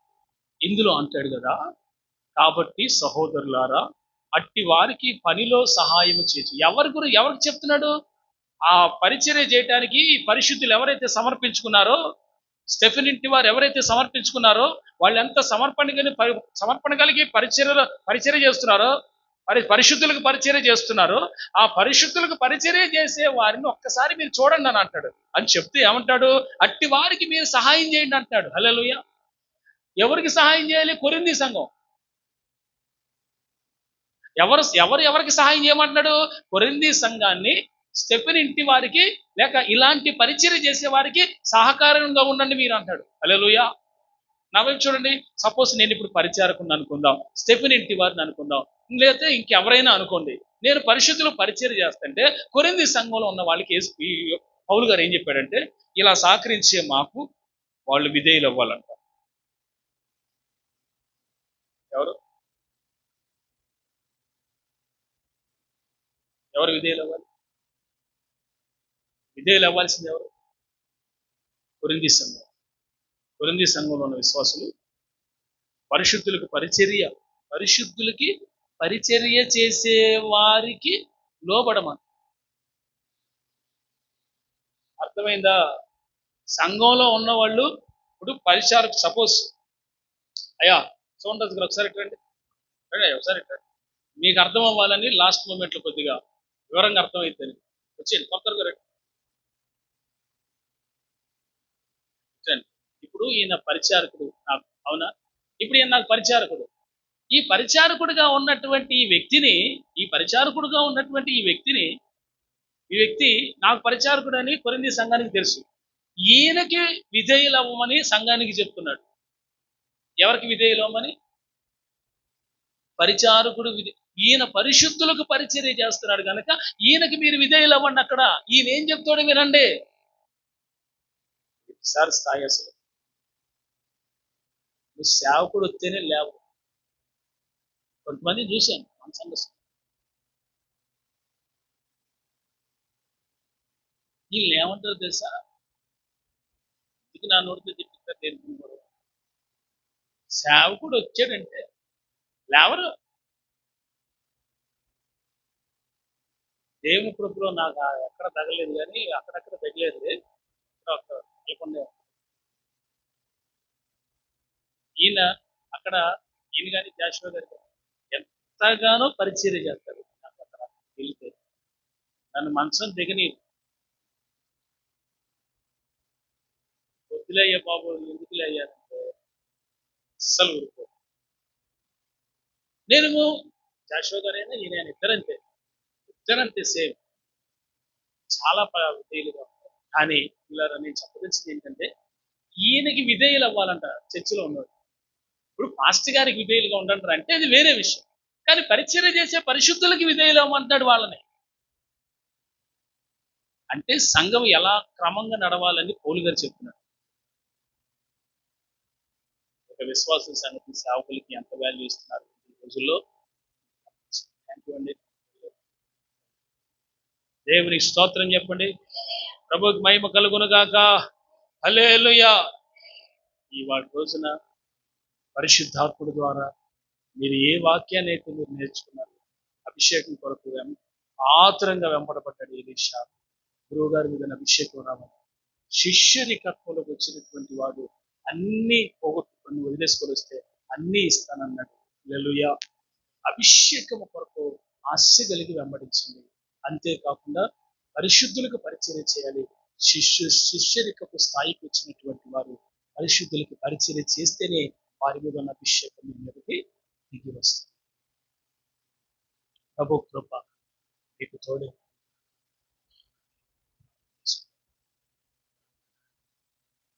Thank you Holy Spirit. Thank you Holy Spirit. అందరూ మోకరించి చిన్న ప్రార్థన చేసుకున్నాం. తండ్రి ముగింపు ప్రార్థన సువన్ రాజు గారు చేస్తారు. ఆశీర్వాదం నేను ఇస్తాను. అందరూ కూడా ప్రార్థన ఏకీభవించాలి. Thank you Holy Spirit. Thank you Holy Spirit. అందరూ కూడా శిష్యులు అవ్వాలంటే ఎంత తగ్గించుకోవాలి, ఎంత నేర్చుకోవాలి, ఎంత ఆత్మ అభిషేకం కోసం వెంబడించాలి.